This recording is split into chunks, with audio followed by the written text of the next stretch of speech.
I wonder if, in fact, the human intellect is sufficient to actually decode the full operations of this universe in which we live.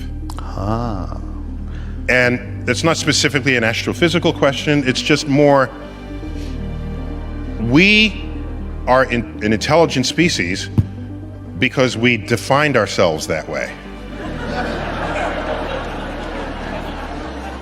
We don't have the benefit of another species to compare ourselves with, against whom we might fail miserably. And so when we compare ourselves to chimps, we sit up righteously and say, we have poetry and the Hubble telescope and philosophy, and the chimp just stacks boxes to reach a banana. Yet there's only 1% difference in our DNA. But then you'll say, what a difference that 1% makes. And I would say maybe that 1% DNA difference corresponds with an equally small difference in the intelligence between a chimp and humans. And you say, I can't believe that. No. Well, imagine some other species that visits us that's 1% along on that same scale, smarter than us. Consider, the smartest chimp does what our toddlers can do. And there's no way you will explain to a chimp, I'll have dinner ready at 6:30, can you pick up some juice on the way home? The simplest human thoughts are inconceivable to a chimp. And their talents are about what our toddlers can do. So let's get back to this 1% smarter alien that we've discovered. Corresponding this analogy, we now say, what would we look like to them?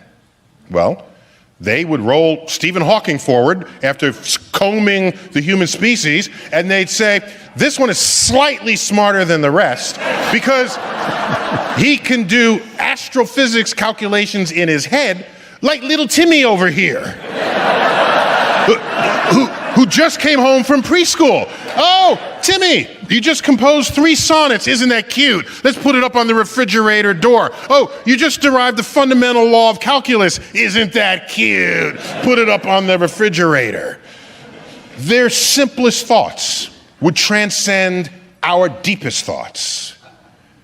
And maybe to them, it is obvious what dark matter is and dark energy. Maybe to them, particles popping in and out of existence is a trivial exercise in their understanding of the multidimensional space-time continuum. And we are here groping at the sides of a wall, not knowing how tall, wide, or deep it is, because we have the limits of the human physiology evolved off the plains of Africa just to try to understand the entire universe. So I lose sleep on that question each night.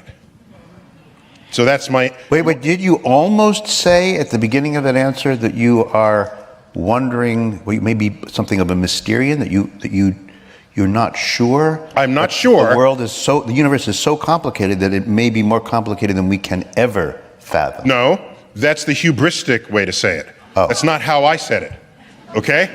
How did you say it again? We might not be smart enough. Okay? If you're hubristic, you would say, we are smart, but the universe is just really complicated. That's not what I said. Right. I said we might not be smart enough to figure out a universe that could be trivial to the brain of a more intelligent species. Okay. So check your hubris at the door. Otherwise,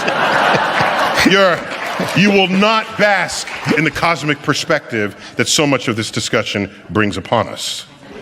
So, may I now give you my cop-out answer? My cop-out answer is, I think often about the questions we do not yet know to ask because discoveries yet to come, but when they arrive, will put us in a new vista, a new place to stand, enabling us to see questions undreamt of and unimagined before we got there. So when I, again, lay awake at night, I ponder what kinds of questions lay beyond our reach. because the questions that we even know how to pose, they're there.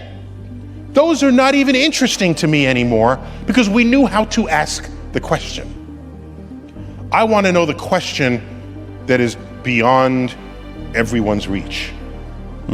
And by definition, I can't because we haven't gotten there yet. But that doesn't mean I shouldn't dream of that frontier.